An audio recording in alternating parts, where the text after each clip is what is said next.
One man. Goodbye. Hello, Heisman. 20, 25, 30, 35, 40, 45, 50, 45. There goes Davis. Oh, my God. Davis is going to run it all the way back. Auburn's going to win the football game. They give it back now to the 30. They're down to the 20. Oh, the band is out on the field. He's going to go into the end zone. Four-man Alabama rush. Got him. Oh, no, they didn't. Oh, my gracious. Yep. How about that?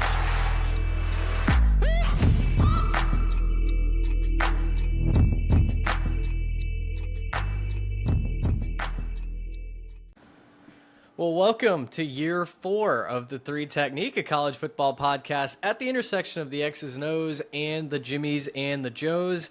And fellas, today we are talking a little coaching tier as we head into 2025. There's a lot to talk about, a lot to pontificate on, a lot to preview.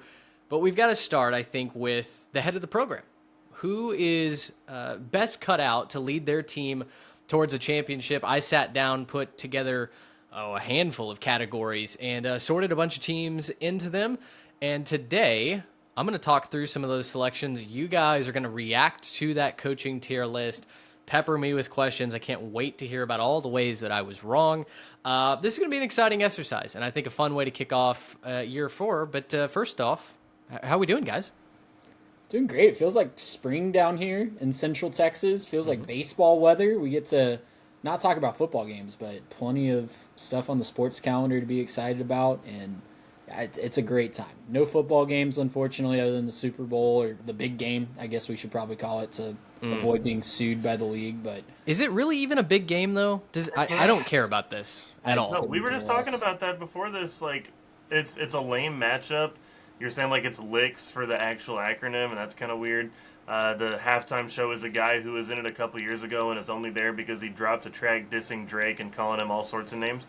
That's pretty much why we're getting this whole thing. Shane Gillis will be in like 6 or 7 commercials, but other than that, none of them will be funny. So I don't know. I'm not as hyped about that. So let's keep talking college football, even though it's the off season. are you guys boycotting the Super Bowl? Are you joining that movement to fully boycott it? I'll catch a couple minutes. I think you have to care to boycott, and I don't care. So if I turn it on, I turn it on. If not, cool. I'll do something else with my Sunday night. That was the most hipster minute of a podcast that we've ever had on this show, and it's weird. That was very transcendental, I feel like. Yeah, Henry David Thoreau action there. But you guys aren't here to hear us wax poetically about that other league. You want to hear about college football content, and if you are new to the show, first of all, welcome. Joining the Jimmies and the Joes, we're so glad to have you here. You can hit like, subscribe on the video, the podcast, wherever you're finding us, YouTube, Spotify, Apple, Substack as well. If you've subscribed over there, we release a bunch of written content. And, my only disclaimer, guys, before we get into this is I'm going to be wrong about any of this, all of this, who knows? And so this is not meant to be an exhaustive list. As I'm going to pop the graphic up on the screen here in a minute if you're watching on YouTube.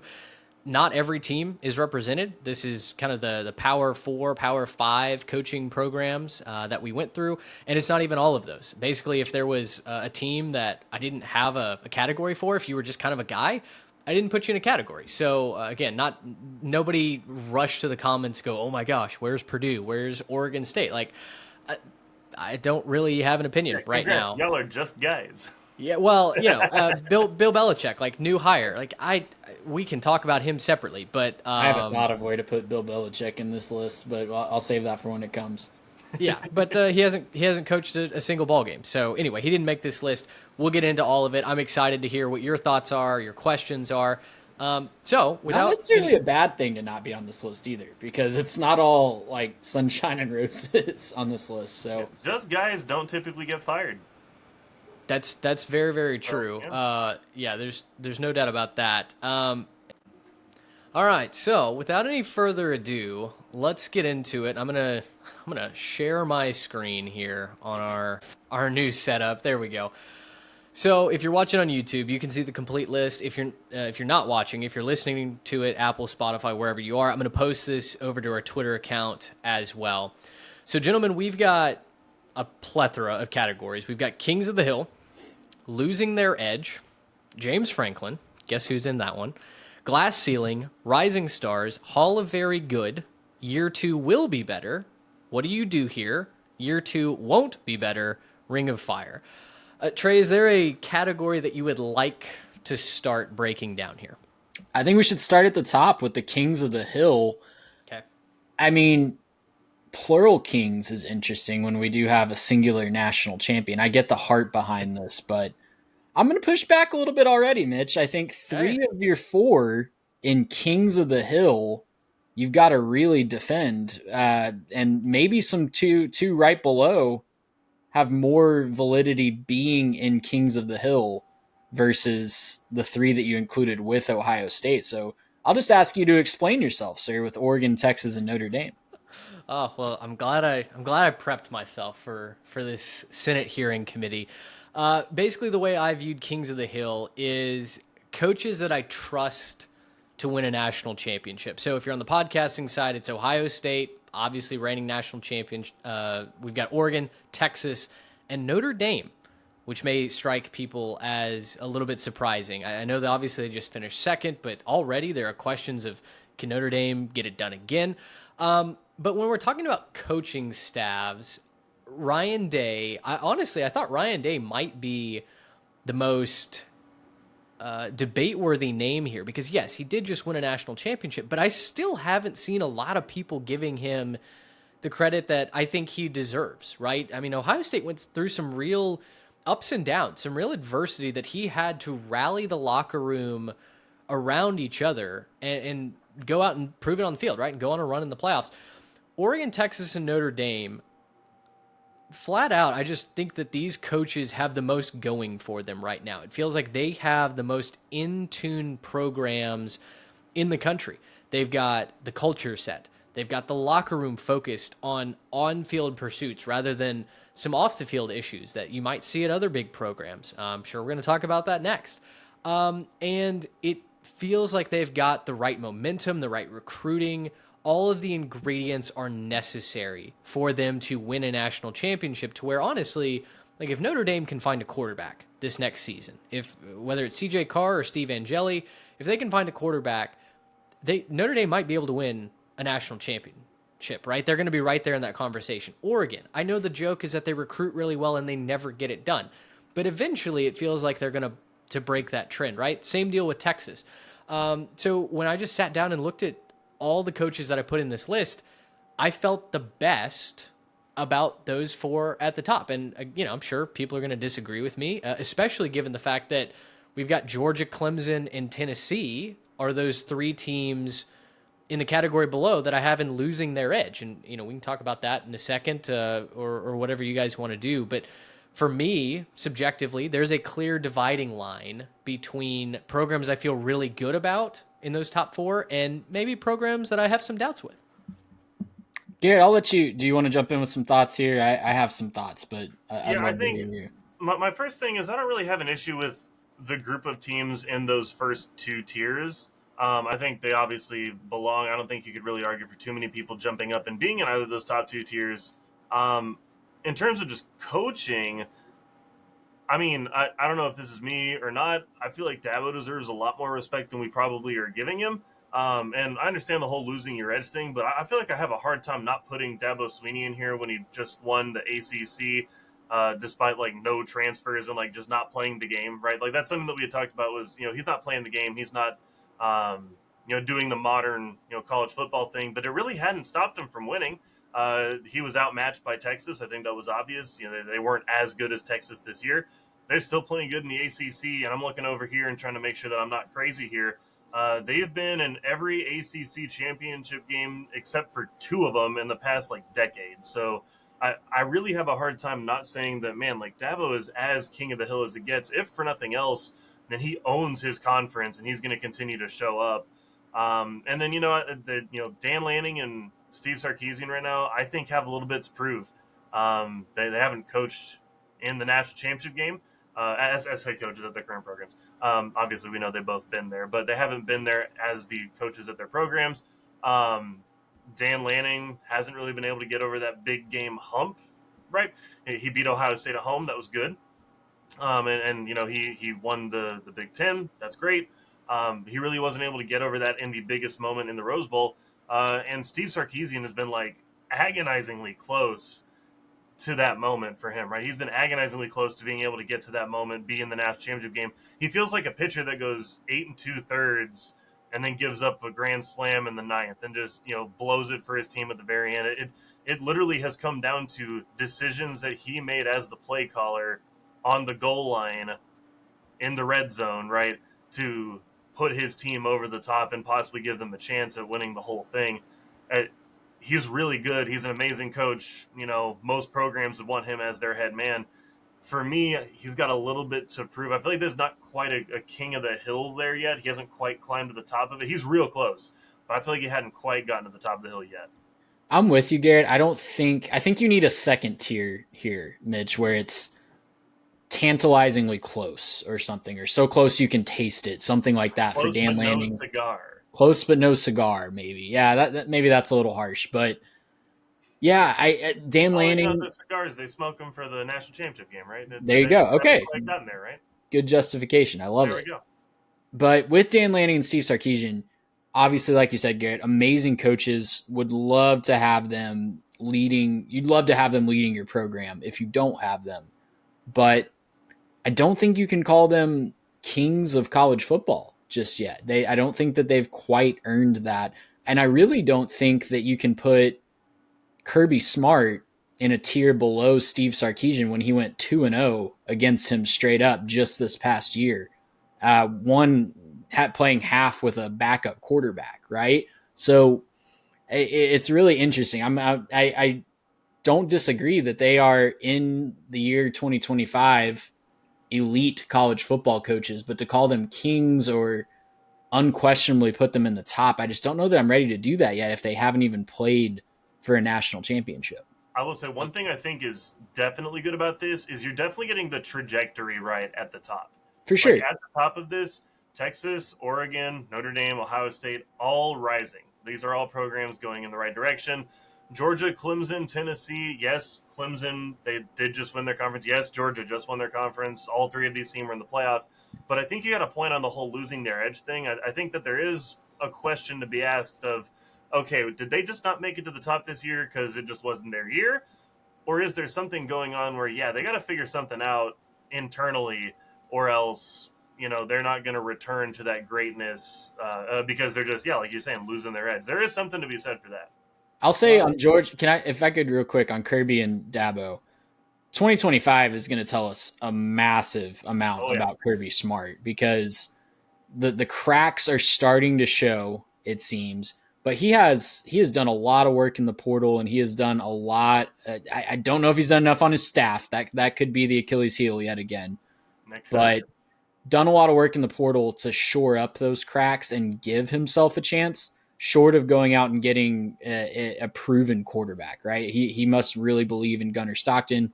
That could end up being the fatal decision. He looked fine, but is he a championship level quarterback? That remains to be seen. Dabo Swinney has pulled his name up out of the mud with what he's done in the transfer portal this year. He is actually taking transfers now in this cycle, not to the tier of a Lane Kiffin, but he's starting to dabble in the transfer portal. He's starting to, it seems like they have the culture figured out there. And he might be a step below in overall talent because of how he chooses to use the transfer portal, but it does seem like he's starting to adapt and might be ready to come back in. They're going to have an easy road to the playoff every single year, an easier road than any other team that's up here close to them in this tier. Well, so I'll jump back in here on my list. So the second tier, losing their edge, ends with a question mark. And the reason I titled it like that is because I think all three programs are elite programs in college football, Georgia, Clemson, Tennessee.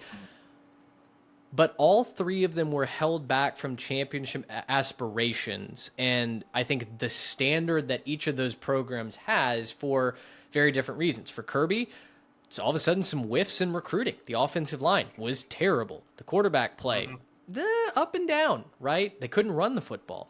The defense was not as physical as we'd kind of been expecting.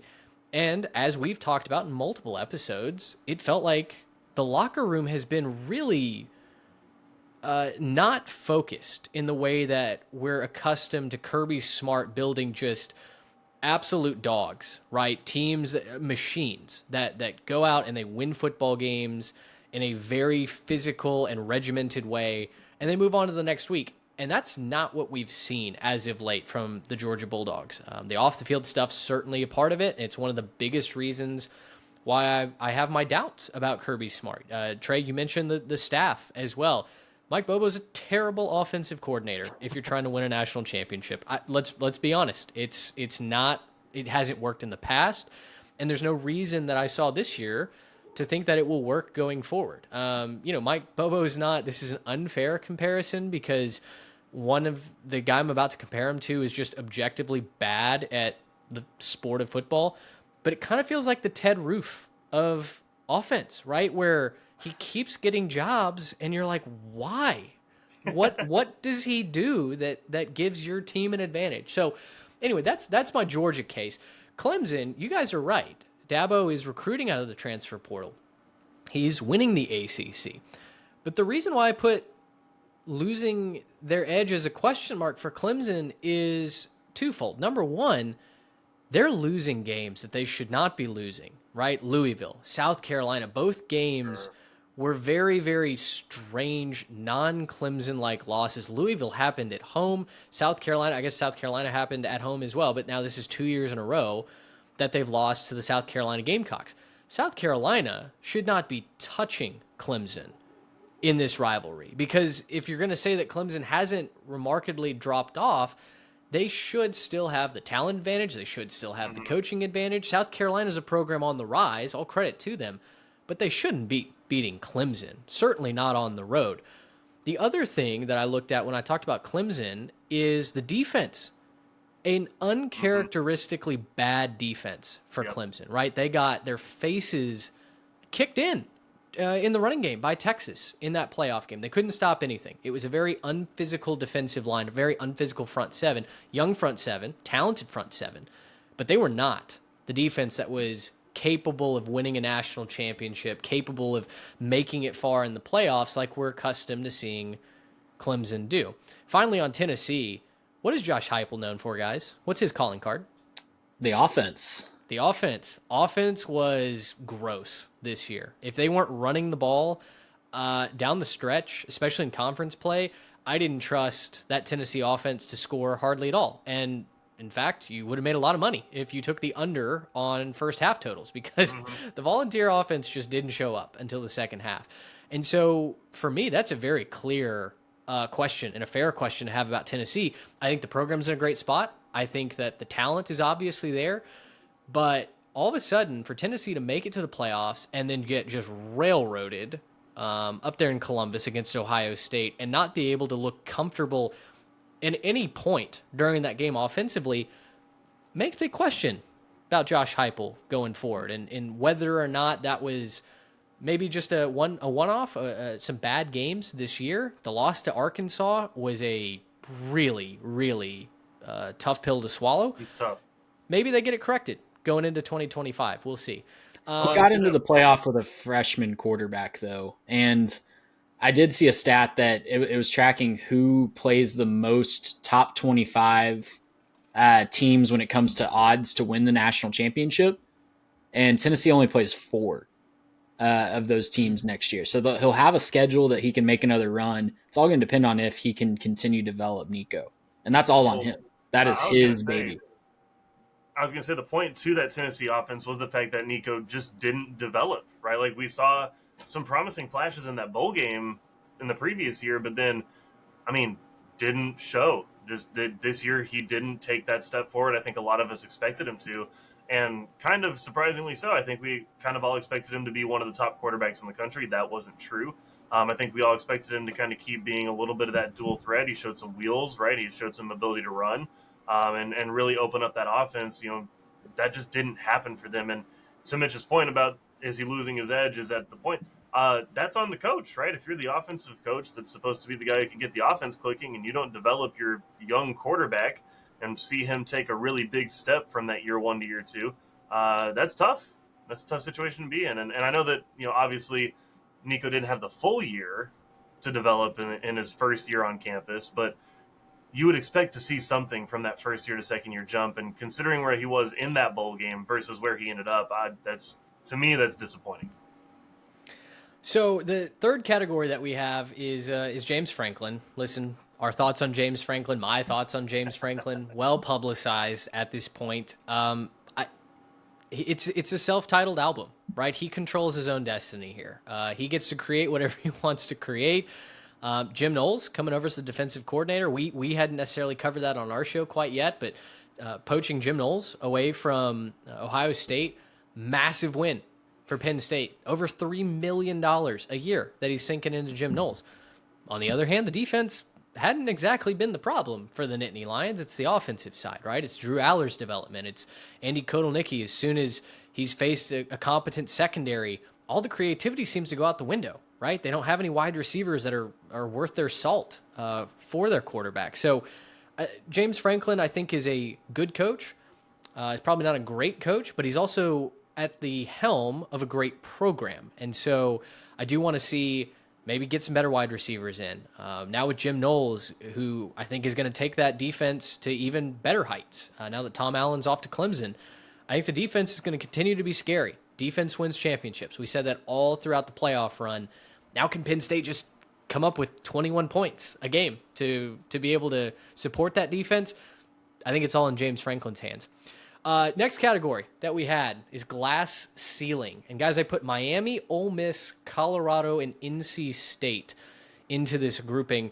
And all four of these programs are in very different stages, right? So I'm sure on Twitter, the comments are going to be just howling about how on earth all of these programs are on the same list. And listen, this tier system is not saying that Dave Dorn at NC State is somehow better than Kurt Cignetti or any of the coaches below them, right? I know tier maker gets used like that. These are just sections that I've put the coaches into. And yeah, generally, the better you are, the higher up this list that you're going to be, but it doesn't necessarily mean it's not a power ranking system.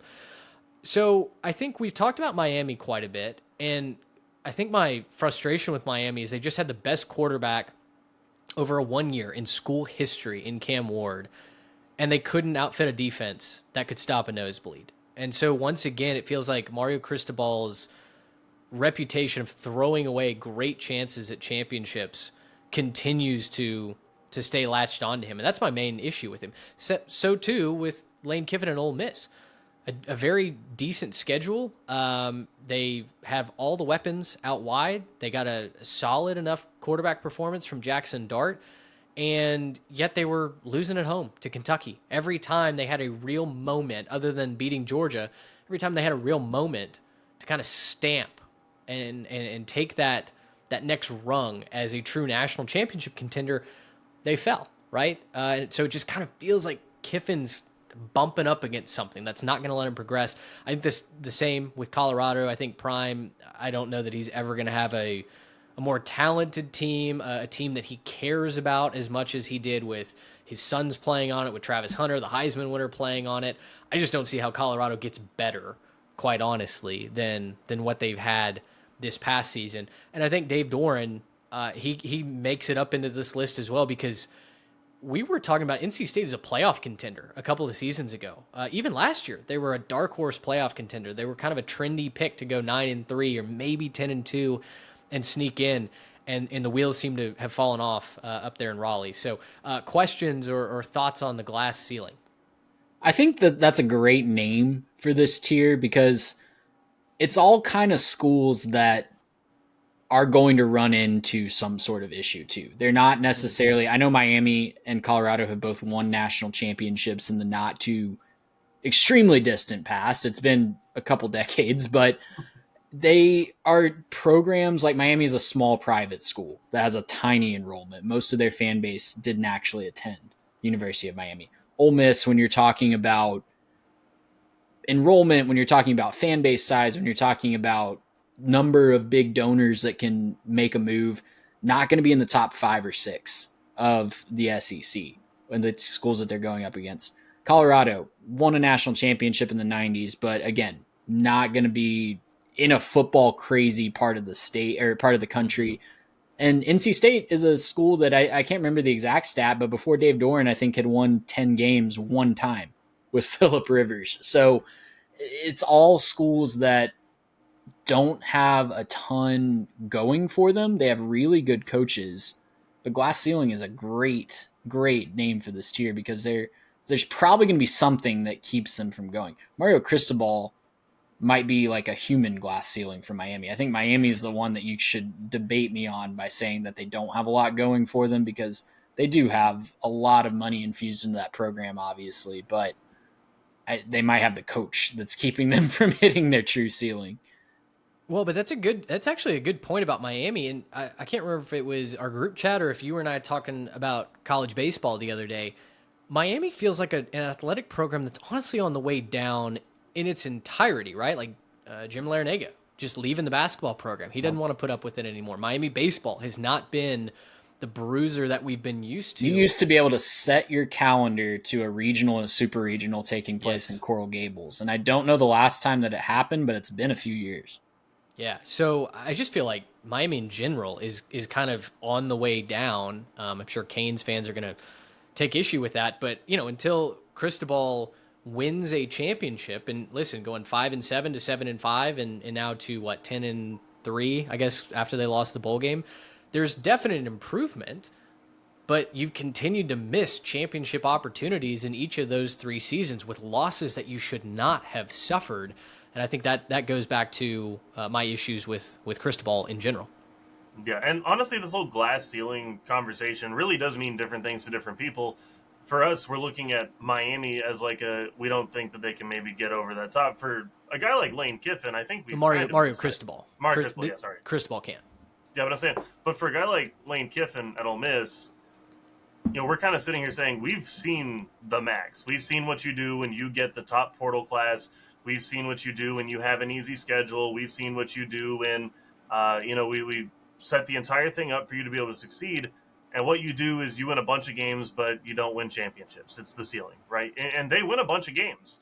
And they go out there and they'll inevitably next year, they'll put up 70 on, some nobody that we don't really care about. And we'll talk about how good Ole Miss is and how great their offense looks. And they'll throw a couple of trick plays and some razzle-dazzle in there. And Lane Kiffin will throw his clipboard, and it'll be a lot of fun. And that's what it is for Ole Miss. It's a lot of fun. It's a great party, right? You got the Grove. You got a whole bunch of people out there having a great time. But ultimately, if you want to talk championships, Lane Kiffin's not your guy. He just can't get it done. He hasn't shown that he can. And he's had every opportunity and every sort of advantage with, again, portal classes and ability to get it done. Outside of maybe just some resources and a little bit of NIL, I mean, this guy's got everything you could possibly want to go win in today's college football, and he just hasn't gotten over the hump with some pretty great teams. There's a reason why Florida did not pull the trigger to hire him in September, right, over Billy Napier. So yeah, I'll leave it at that. Let's move into the Rising Stars category, and we'll tighten it up. We'll keep it moving here. But the Rising Stars category, guys, coaches that I think if they went somewhere else, it would be, first of all, a very talked about hiring. It would be a big time promotion because it would probably be one of these national championship like programs that was trying to hire them, right? For a variety of reasons. So in this category, we've got SMU, Rhett Lashley. I've got Jeff Monken at Army, Kenny Dillingham at Arizona State, Brent Key at Georgia Tech, Kurt Signetti at Indiana, and Fran Brown at Syracuse. Not all of these guys are at the same level of rising stardom. I think Rhett Lashley is the furthest along this track, and I don't think Jeff Monken, quite honestly, is ever going to leave Army. So, don't think that I'm putting all of these guys at square one and saying, now go. It's a race to get to Oklahoma or, insert blue blood program here. But I do think all of these guys share characteristics in that they're winning at less than situations, right? It's not taking the resources of Oregon for them to turn a program into a winner, to get to 10 wins, to get the buy-in. Again, Monken at Army. Army has been an afterthought for so long, and they've really struggled to adapt to the modern take on college football and the speed, and yet Monken has come in and he has gotten the most out of this program that maybe we'll ever see. And, I talked about that with the Always Talking Ball guys that when we were talking about the scheduling of the Army-Navy game, I think because you have a job like Jeff Monken who is perpetually getting the most out of that program, I think you almost have to reschedule that Army-Navy game because otherwise you might be holding Army back from being able to reach their fullest potential, right? Play in a healthy championship game or maybe even a playoff game. If you have a really special season, I think Dillingham is also another popular name on that list, right? And everybody seems to be applauding him, not only for his work on the field, but also off the field as well. He just seems like a really good guy. So I think, rising stars are just like super likable coaches. I honestly, I don't know that other than their team's like first and permanent rival, I don't see how anybody in the country is rooting against these coaches. I think Cignetti lost some fans with his comments after the playoff game, but I still love the confidence that he had coming into the season. The Google Me I Win, for as much as that was made into a meme, that's the perfect situation. That's a perfect attitude when you're coming into a place like Indiana. But yeah, I love this tier. A lot of positivity here. 3 guys that made the playoff very early in their tenures or even in the first year in Cignetti's case at their respective school. And 3 other guys that are really interesting from a program building standpoint. You talk about Brent Key at Georgia Tech and what he's been able to do. How many years in a row have we sat here? It's at least 2 that we've sat here in August and said, man, the schedule for Georgia Tech, I don't know. They've got a lot of fun pieces, and maybe I'm just talking about myself because I know you guys are on the bandwagon. But for myself, I've said, yeah, I love him as a coach. A lot of fun pieces, but holy crap, that schedule is just going to be brutal. And he's found a way to make a bowl game in back-to-back years. And I think we should start to expect that and expect a bigger jump from Georgia Tech going forward because they're in a talent-based hotbed.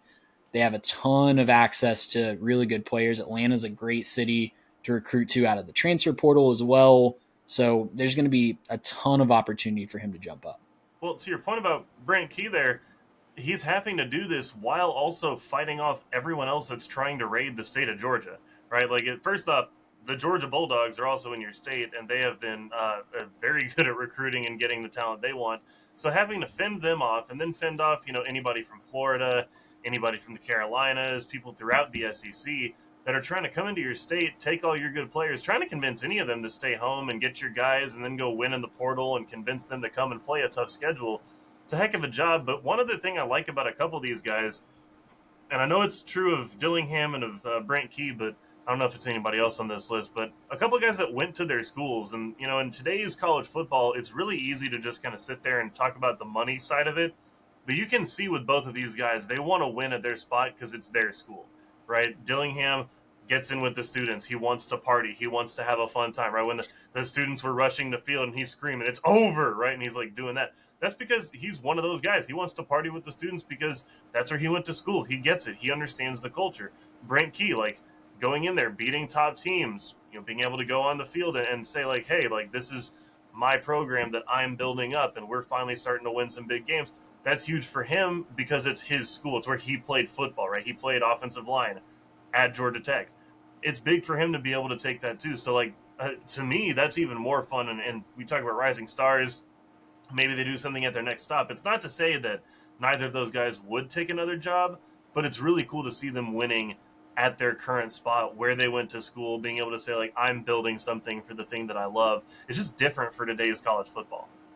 Yeah, I think there's an element of against the odds, right, to each of these guys. And, even Rhett Lashley at SMU, a program that has a ton of money and wants to win at football in the heart of Dallas, there's a lot of challenges that come with being the head coach at SMU, right? SMU has been an afterthought for so long in the state of Texas, since the death penalty, really. So, big kudos to everybody in this list. We'll skip the Hall of Very Good for right now, just because there's so many teams in it. If you want to talk about any of these teams, DM us, write it in the comments. Large swath of teams that basically Maybe a few of them that need a sunset tier, potentially. Yes. Well, and I I Thanks agree for with the you about- memories. Well, so like Kyle Whittingham, right? Like he's retiring, so he is definitely on his way out. I feel like Kirk Ferentz probably. yeah, probably isn't all that far behind him. But and who knows like how much longer Pat Narduzzi does it at Pitt. So I agree. I think this is the biggest cross section of a tier I think that you can find. So like I said, rather than talking about each and every one of these individual teams, if you have a thought on one of them, if you think a team should be elevated, like South Carolina, maybe Shane Beamer should be in the Rising Stars category, in your opinion. Would love to hear about that. Would love to hear from you at 3Tech Pod. Let us know. Year 2 will be better. Guys, for each and every one of these programs, year 1 under a new head coach was fraught with pitfalls, and none more so than at Alabama, where Kalen DeBoer really struggled in some big moments, right? He loses to Vanderbilt. He loses to Oklahoma. He loses to Tennessee, all of which combined to keep them out of the playoffs. And then, oh, by the way, he goes and loses to Michigan in a disaster of a bowl game. Very similar to how, Trey, we were talking about Texas A&M, for our personal fandom, we wanted them to beat USC because 9 wins felt, at least for me, it felt like a chasm between 9 wins, 9-4, and 8-5. I think the Crimson Tide fan base feels that very similarly with the losses at key points in their schedule, and then to just drop the dud that they did against Michigan to finish out the season. Tough break for Alabama there. Yeah, you're absolutely right. And I don't know that 9 versus 10 really feels as good as making the playoff versus not making the playoff, but we've been saying on this show since he was hired, give Kalen DeBoer some time. Yep. Have you guys seen Jalen Milroe at the Senior Bowl this Awful. week? Butt cheeks. I'd like to point back to my take from the beginning of this offseason that it might not be the best fit in Kalen DeBoer's offense, and they're going to give him the kudos that he deserves for leading them to the playoff, and he's not going to lose his job. Obviously, he didn't, but man, I'm really interested to see how that offense looks, if it can be more consistent with someone that Kalen DeBoer handpicks to run it next year, which is what he'll have. So I give him some time. I think he's won everywhere he's been, and year 2 has typically been a massive jump under Kalen DeBoer. I agree. And DeBoer, I think, is a good head coach. He's won everywhere he's gone. So I'm not ready to sell DeBoer stock. We had folks in our comments when I tweeted about this episode coming down the track. They wanted Kalen DeBoer ranked at the very bottom because they felt like this year was such a waste. I think in context, there were a lot of other factors at play than just the head man wearing the headset on the sideline. The other teams in this category, for those on the podcast side, Houston, Michigan, and Michigan State, and Washington. I've been very vocal that I think Willie Fritz is about to turn it around at Houston. It felt like they overperformed a little bit from Trey. I mean, when we did the preview for the Cougars, we were struggling to get them to 3 wins, and it felt like, yes, they had a big rotation at quarterback, and the Cougars never could really find that signal caller to drive the offense forward. They've taken care of that in the portal. They have Connor Wegman, who's come in from Texas A&M. They've been recruiting offensive linemen and defensive linemen from big-time programs. It's really felt like they've solidified the trenches. And now with their high school recruiting plus the guys that they've brought into the portal, it feels like this is a new athletic team that, where I sit at the beginning of February here in 2025, they're a team that I kind of identify as one of those that I think the stock is going up. And I trust Willie Fritz to turn year 2 into a much better product than what we saw in year 1. We saw Kenny Dillingham do it in the Big 12 last year too, jumping up out of nowhere with a transfer quarterback. I know Levitt had been there for a little bit, but winning some big key battles in the portal, taking advantage of a schedule. And yeah, he won some big games this year too. So there's a lot to be excited about. It's another place just like SMU too, where there's going to be a lot of talent that goes around the country doesn't win a starting job and is looking for a way to get back home. That's a great point. Great point. Garrett, Michigan and Michigan State, we're expecting year 2 will be better. You know, Sharon Moore had his moments, right? He beats Ohio State. He wins the bowl game. It felt like a lot of things went right for them at the end of the year. And, oh, by the way, he's really cleaned up down the stretch in recruiting. Yeah, he needed to figure some stuff out after the start of the season. Start of the season was pretty rough. But, yeah, to be able to go into the end of the season and really do 2 big things that'll get your doubters quiet. You go beat Ohio State, which is about the only thing you could have done to save the season, and then follow that up with a nice little win over Alabama in the bowl game. You're going to feel a lot better as a Michigan fan going into this offseason, especially because if you were like me and you watched any amount of Michigan football and thought to yourself, there seems to be one problem with this team, and it's that they don't have a quarterback. Whoever they throw out there at the quarterback position looks like they could have been one of us out there playing quarterback because they didn't look like Division I athletes. They just didn't look like they should be quarterbacks. They have a good quarterback coming in the door in Bryce Underwood. He's going to be great. He's going to be a star. It's cool that he gets to stay home and kind of play at his home park. It's cool that even if they paid him $10 million, they paid him $10 million to do it. I don't care. It's NIL. Do your thing, right? Play the game. It's just really cool to think that, hey, if you have this lighted up quarterback, I mean, they won a championship with J.J. McCarthy.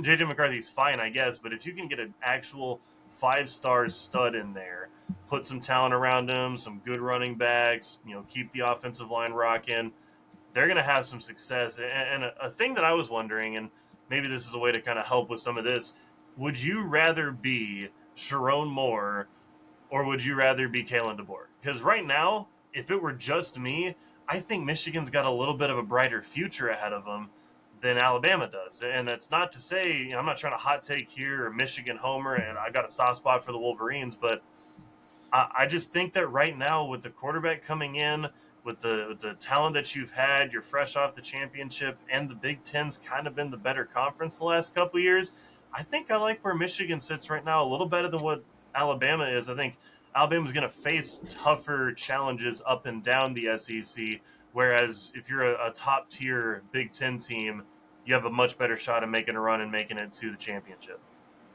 It's an interesting question because I think Michigan has more margin for error with Sharon Moore than Kalen DeBoer does. I feel like the pressure's not as immense at Michigan, and that's wild to say given that Michigan won a national championship just 2 seasons ago. But it does feel like this season for Michigan, it felt very much like, oh, well, we all kind of expected that, right? We knew that there was going to be a step forward, and Sharon Moore, like, he's never done this before, so, okay, we'll write it off. Whereas Alabama going 9-3 and losing their bowl game, and you talk to people down in Tuscaloosa and parts of the SEC, and the sky's falling, right? So I certainly can understand that. It certainly feels like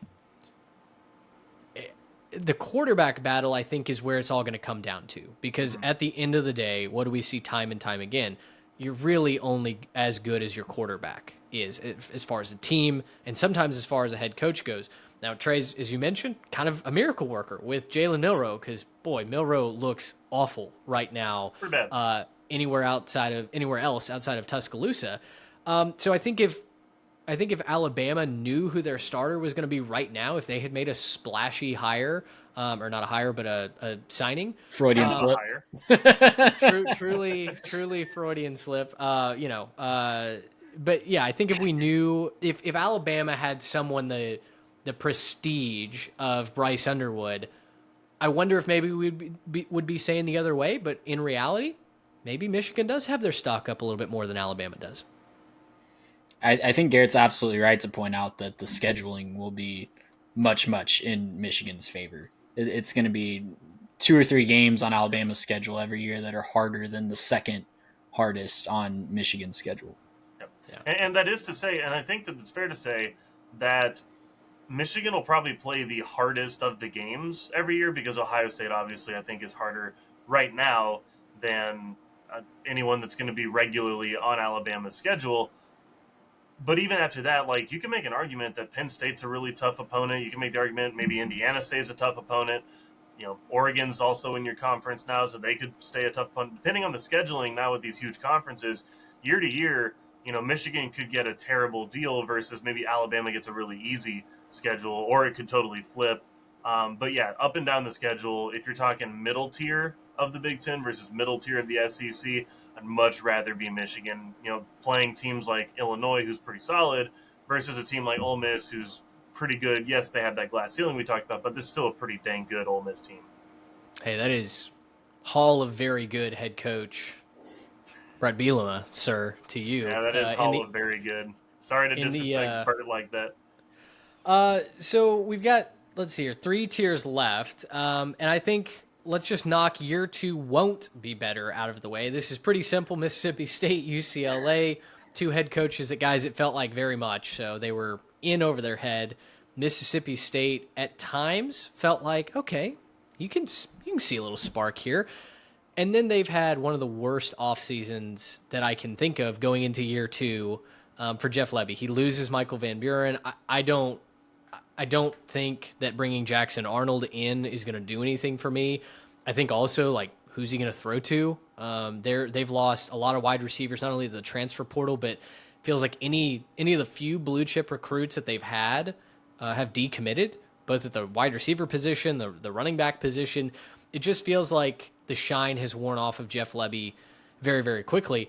For UCLA, I think we can all kind of agree, like, I don't know that Deshaun Foster was ever the right hire. We'll see what he can make of it. But, year 1, he had some ups and downs, and you could have made a case that UCLA was going to win 2 or 3 games, and they did better than that. But I just, overall, I don't have much faith in either one of these head coaches. One thing to know, I think Jackson Arnold went to Auburn. I don't think he's at Mississippi State. Yeah, oh, I'm so sorry. You're right. I can't remember who. Did they get anybody at the portal? That's honestly can't remember. Their roster is not looking good. They were in on everybody, and I guess Blake Shapen's back. That's a good. Isn't Blake Shapen? Yeah, Blake Shapen's back. How does he have eligibility left? That's a great. I think he's been playing since we were in college. It's a great question. Michael Van Buren, transferred to LSU, right? They got. He is there. He got a medical, I guess, because he missed 8 games. Yeah, and they got. How do you say his name? Luke Cromenhook. Is that how you say his name? From Florida State, former blue chip recruit, because they missed on Jackson Arnold. So good catch there. Yeah.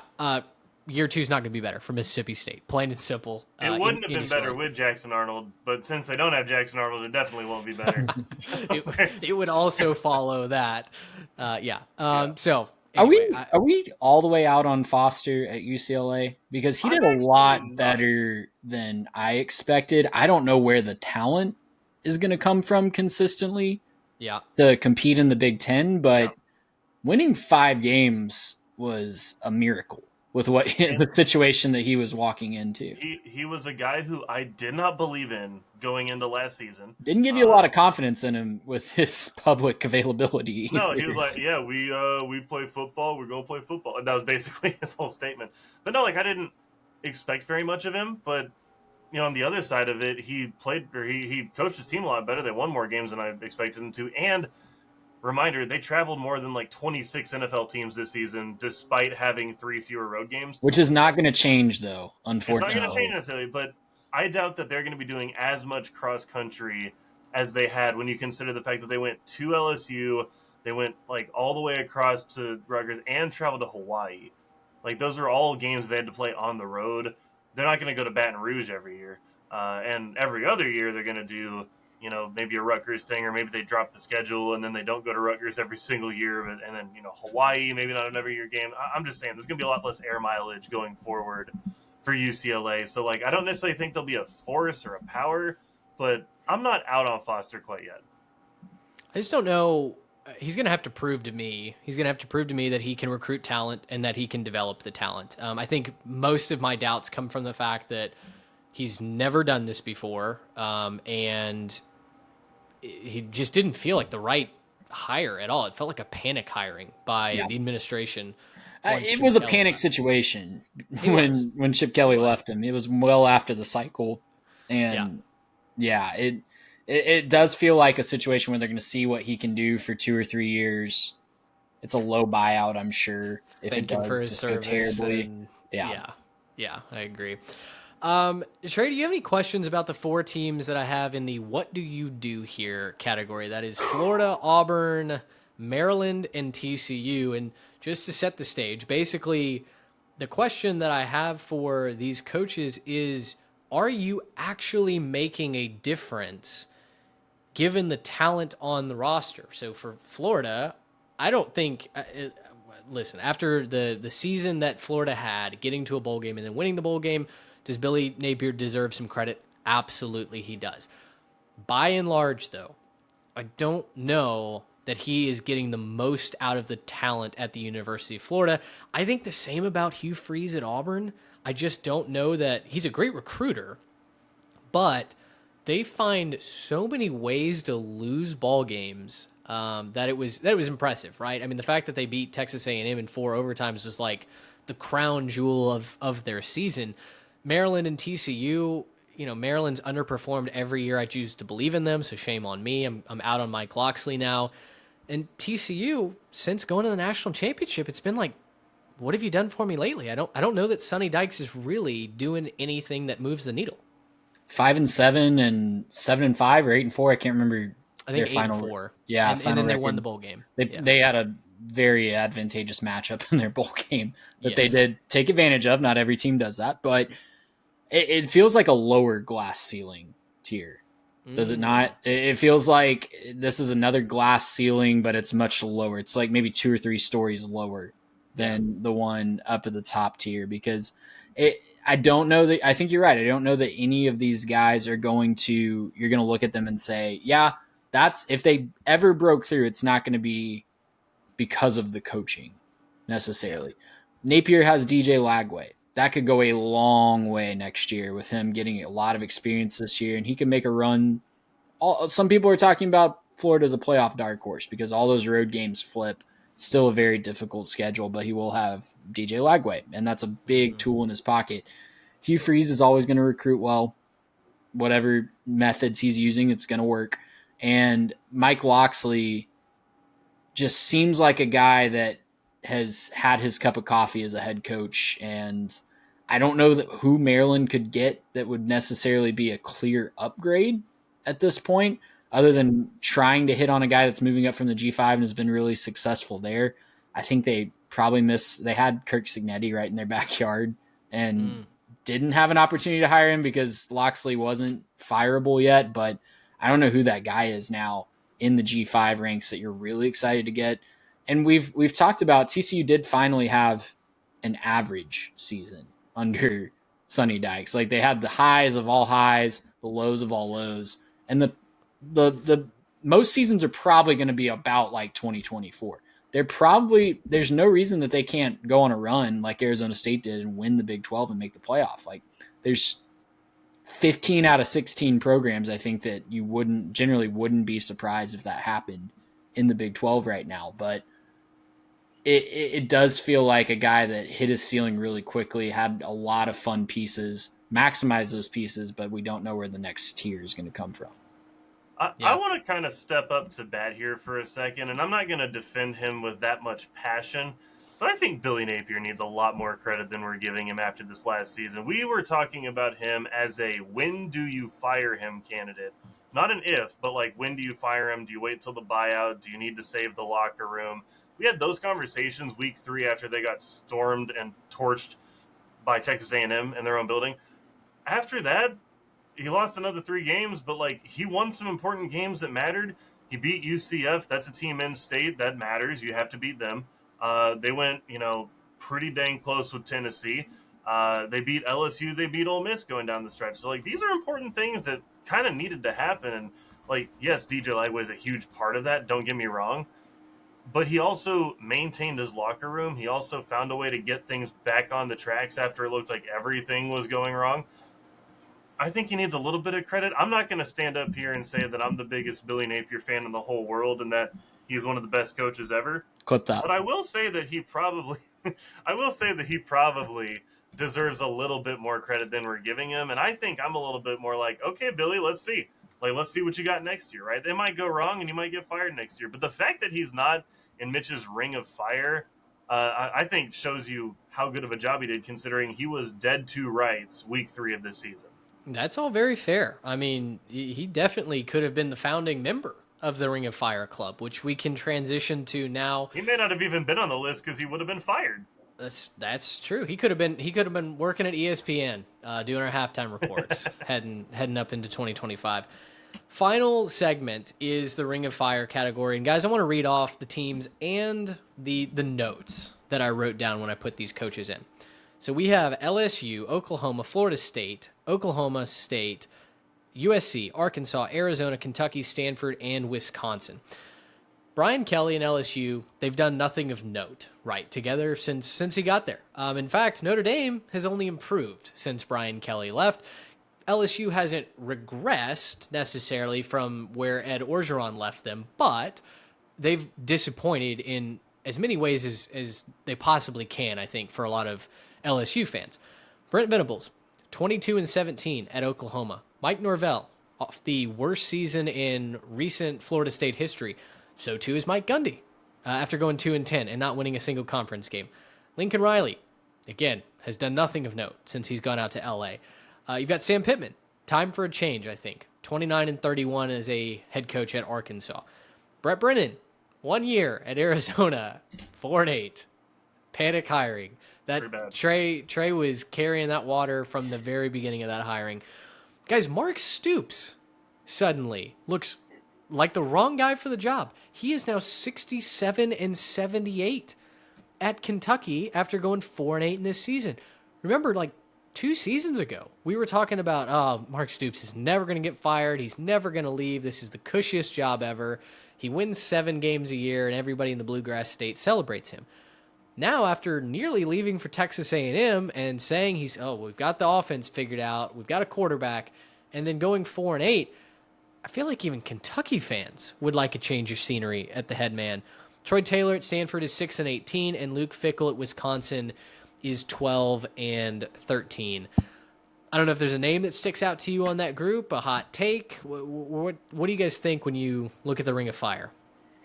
Man, I want to talk about Gundy at Oklahoma State because we had the whole drama that happened with the will they, won't they extend him? Will he just walk away? But there's not a lot to be confident about in Stillwater, is there? Like they had no reason to be as bad as they were this year with an experienced quarterback, one of the best running backs in the entire country, a lot of fun pieces on both sides of the ball, and they just fell out just completely flat. A guy that we, just like with Stoops, like we come to expect Gundy to win 8+ games every single year, and even if they start weird, they'll find a way to win 9 or 10. And the bottom just completely fell out of nowhere this year. It is, I think, evidence that maybe these middle tier programs like Oklahoma State have to have everything going for them, right, to stick around and stay relevant. Because who's done more for Oklahoma State and Stillwater than Mike Gundy, right? Like outside of Sanders. Outside of T-Boone Pickens, outside of T-Boone Pickens, and sure, the greatest running back to ever grace planet Earth, not many people, right? And yet, I feel like Oklahoma State as a program is just in such dire straits right now, from a recruiting standpoint, from a talent development standpoint. I mean, guys, Ollie Gordon dropped off a cliff this year. I mean, Gary, you took him on your fantasy team. You were projecting him to be the Heisman. And for a variety of reasons, it just didn't happen for them this year. If Ollie Gordon did what he did in the previous year this year, there's a chance he wins the Heisman because it wasn't a quarterback this year, and there's a good chance that if Ollie Gordon's out here leading Oklahoma State to a playoff berth plus running for his numbers from 2023, 1,700 yards with 21 touchdowns. I mean, that's an elite year. You do that in the Big 12 against some of those teams that's going to get you maybe a little bit more attention than Ginty got. This year, doesn't even rush for 1,000 yards. He's got 880 yards and 13 touchdowns. yards per attempt drops from 6.1 to 4.6. Like he fell off a cliff, and I know that's not because Ollie Gordon's not talented. All right, again, it's been talked about, but I watched him play in high school. He went to the high school that's my alma mater. This guy's been one of the most talented running backs that I've seen, just from a pure ability to run the football, make something happen, run through a guy's face. This isn't on him. This wasn't on just him not being good at football anymore. Something happened, and the attitude changed within the program. There were a lot of people that were, talking about the way that he was criticizing fans and criticizing the support for the program and openly bashing people from the press conferences. Like it just really wasn't a good look for Gundy this year. Wait, were they surprised that Mike Gundy was openly bashing people from a press conference? I just don't know that It was like 2005. Feels like we have some precedent for that. He just really hadn't done it to his own fan base that much before, and that's I think what really happened that turned a lot of people against him. A lot of people were like, well, I heard he bought some land somewhere else, so we're just kind of hoping he leaves. And these are from people that are like at Oklahoma State, no Oklahoma State stuff. They're just kind of hoping he'd walk out the door and they could figure out how to take the next step. So definitely a confusing one there. The one that I really wanted to talk about from this list really is Brian Kelly, because man, like he's been an okay coach, but yeah, you have it wrapped up pretty well there. He's done nothing of note. He hasn't done anything that matters. They did win the West his first year. Well, but hang the banner. Even the point to that, yeah, they got stomped by Georgia, and that was a whole other thing. Even the point to that, they lost the week leading into that against Texas A&M, that they did. where they possibly booted themselves from the playoff. Like that was awesome. That was atrocious from Brian Kelly. And to watch, Garrett, they didn't lose to Texas A&M. They lost to Devon Achane. Yeah, you're pretty right about that. Achane had about 7,000 yards in the game. It was something. He had 700 carries, 7,000 yards, extremely efficient. No, but when you look at Brian Kelly, especially in light of what we just did this year, and watching what Marcus Freeman did with his old team, I don't know how you justify it, man. Like every head coach at LSU has had success up until Brian Kelly. And then Notre Dame goes and does what they just did with Marcus Freeman being, one step away, basically, from winning the whole thing. I don't know how you can justify it if you're Brian Kelly. He's not a terrible coach. He just isn't what you need at LSU. It might not be what you need at any healthy and functioning program. I mean, goodness, the stories that, are bandied about from his previous stops, not glowing.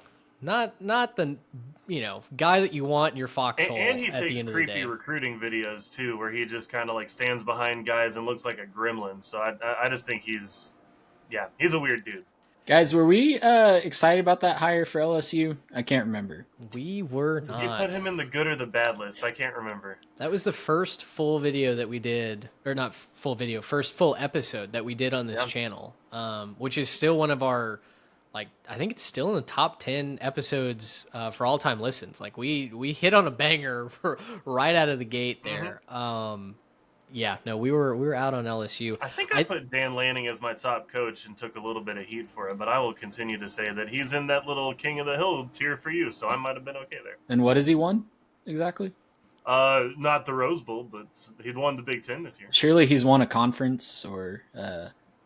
Listen, it's coming. It's coming. Just give it time. He did win the Big Ten this year. You're right. He won the Big Ten. I was like, he just beat, he beat Ohio State and Penn State en route to a Big Ten, and then other things happened too.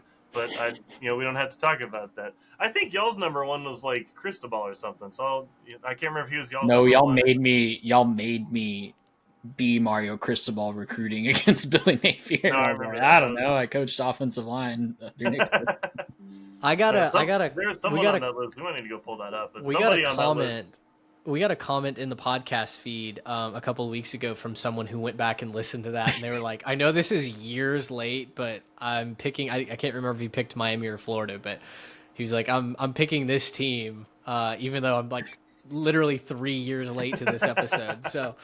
It's funny. Some of our early episodes, apparently good listening. Hey, we were finding our footing back then, right? We were trying to figure out what good content was. All right, guys. Well, let's wrap it there. Again, that's my coaching tier list. Once again, if you made it to the end of this episode, you want to leave us a comment, you haven't done so already, not an exhaustive list. There are plenty of teams that are missing from that. There are like no group of 5 teams in there. But this was just an exercise, right? To see who do I think are the best coaches in college football, who are the most noteworthy, who's in trouble, who's going to get fired. I'm sure we're going to talk much more hot seat as we progress through the offseason. Once we get through like spring ball, rosters really start to take shape. That's when you can start projecting, pontificating, and we'll see if there's a Billy Napier type name that coaches themselves maybe off the hot seat into a raise and extension. We've seen those work out in the past before. So anyway, let us know your thoughts at 3Tech Pod. We'd love to have your input. And we're looking forward to getting through this offseason with plenty more content. The next episode that you guys will hear will actually be an interview over the SEC with one Jake Crane from Crane & Company, friend of the show. He's come on our podcast a number of times before. We'll be glad to have him on for the next episode. So make sure you subscribe, support the show, and following us on all of our social channels. For Trey Reeves and Garrett Turney, I'm Mitch Mason. Thanks so much for hanging out with us. Until next time, so long, everybody. Gracious him. How